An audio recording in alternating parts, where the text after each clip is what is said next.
Morning guys, it's Sam here with another update of Solar Corp. So I'm just gonna hop right into a feature by feature breakdown of the stuff that I've been working on over the past 2 weeks. Alright, so starting out in game here, I wanted to go over some of the changes to the stations that I've been making. Also, there's trails on the ships now, just to give a better indication of where they're going when they're far away. Looking at the shipyard, you'll see I added lots of windows and lights now, which should give a good sense of scale to the game. So swinging around to the entrance here. Let's head inside. I also upgraded the station with some landing lights on your way in. And entering the station, it's a lot more colorful.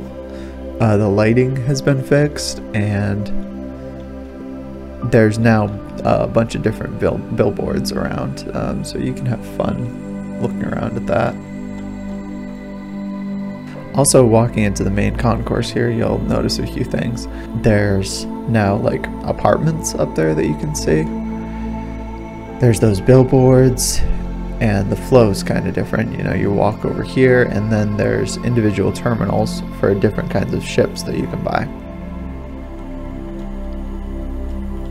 So now not only can you buy the Shrike, but you can also buy the Fennec, and these are all randomized, so oftentimes the Asp will show up as an option to buy here too.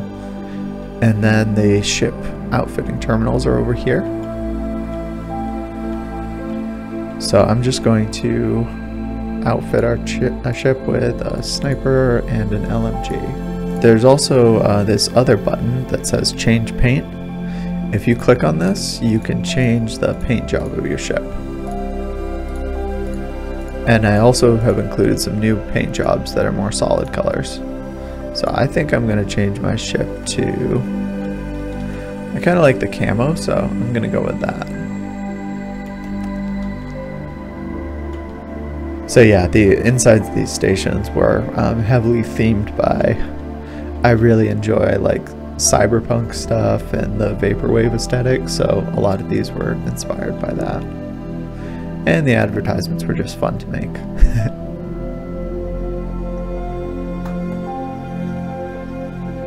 Alright, here's our outfitted ship. Got the weapons working. And just to show you the full extent of the changes, I'm gonna hop over to another station here. Alright, here we go.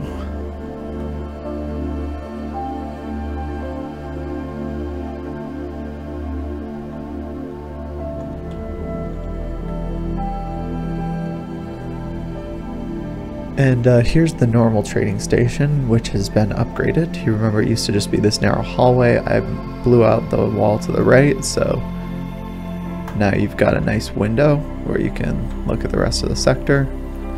And lots of plants. The station's got a ton of plants.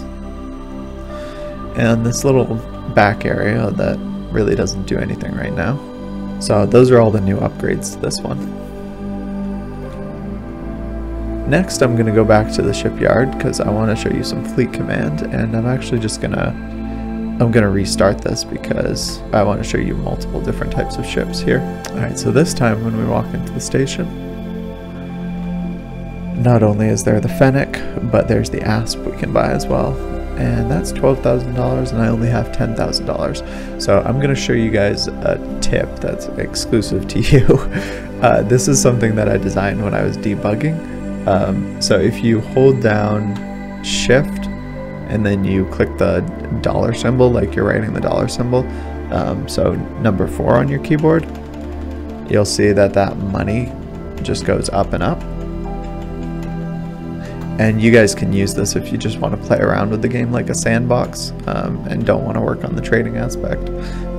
I'll remove it eventually, but for the alpha of the game, enjoy. Alright, so I'm going to buy 2 of those. I'll buy a Fennec. And then I'm going to go out here and buy a Shrike.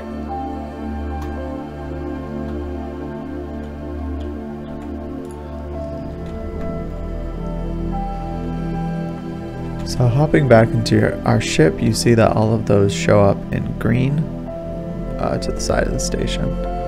They all come already weaponized. Now what happens if I click on one of these to target it like I would any other? You'll see that there's commands that pop up for this ship. So for this asp, I can make it follow me. There we go.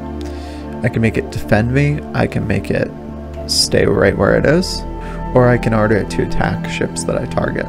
The other cool thing is I don't have to target a ship to command it, so in a fleet scenario like this where I'm commanding multiple ships at once, all I have to do is hold down the 1 key and just paint over them, and you'll see they'll all follow me.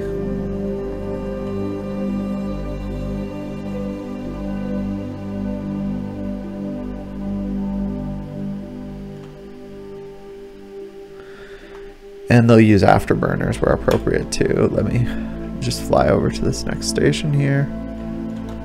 And we should see them boost on in. Yep. So there's fleets for you. And fleets will also follow you between sectors. So I'm gonna make, and if I try to jump to a sector, you'll notice something else new. So I impose, just to make things more realistic, I imposed a distance that you need to be from the nearest station before you can jump. So I'm gonna fly out away from the nearest station here, and now I can go for it. Okay, so I'm jumping. My other ships will have jumped in too, and there you can see them. And here they come to follow me. I'm gonna set all of them to attack my target. And then I'm going to target this ship right here. Oh, he already blew up.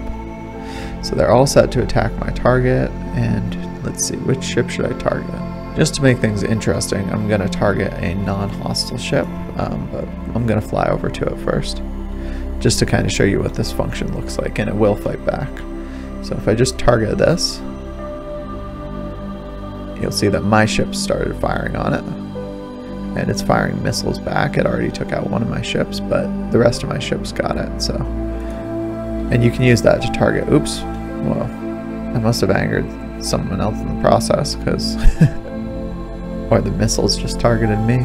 Either way, now a huge fight's broken out.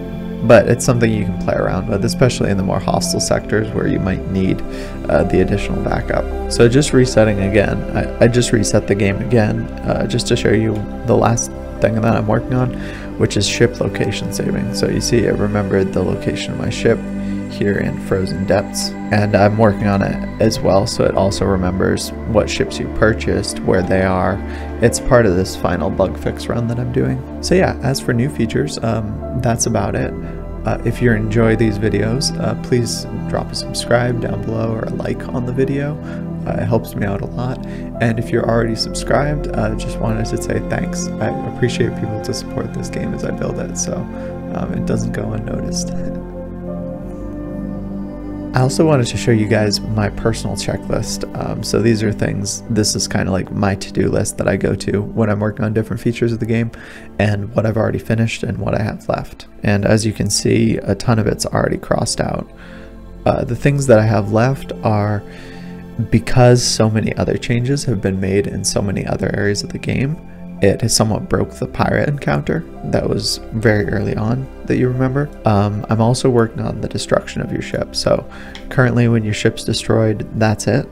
I don't really want that to be the case. When your ship's destroyed, I want you to be able to go to another ship that you own as well. I also have to produce some more music. And then the final thing that I'm gonna do is that I'm just going to play through the game and polish like the fun aspect of it. So that's any small changes in mechanics or different things like that.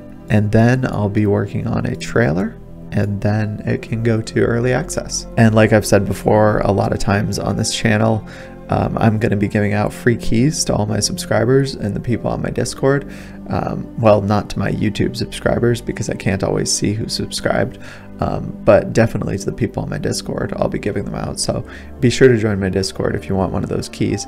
And you can also download a build of today's game. The thing that I wanted to say about that though is because I'm working through these final bugs, the release is very buggy, so don't expect too much from it, but if you wanted to play around with what's there a bit, it's good for that. It's also a great place if you want to ask me any questions or just give feedback on the game. So I wanted to show you guys also this schedule. Today's the filming and tomorrow this will be released. Funny thing about that is it's actually Friday for you guys right now, but I filmed the devlog on Thursday because as a part of my programming job I have to get up at like 3:30 on Friday morning to deploy some code, and then I'm just going to be working straight through, so it's a little intense, and I was like, probably not the best idea to try and film a devlog on the same day. That's what I'm doing the rest of this week. Next week I'm going to be fixing those final bugs in the game, and then I'm going to be working on some music at the end of next week and beginning into the following week, polishing the game. I'll make another devlog since it's every 2 weeks, and then the week after that is going to be some additional polishing and releasing the trailer. Because this release is so big, I'm going to be taking a couple days off, and this is also some good buffer time. And then my tentative release date right now is the 28th of August. So that's just under a month from now. Could be shorter, could be longer. I don't think it's going to be longer because, again, I have given myself a lot of buffer time here. So that's all I had for this week's devlog. Thank you again for following the development of this game, and I'll talk to you guys in 2 weeks.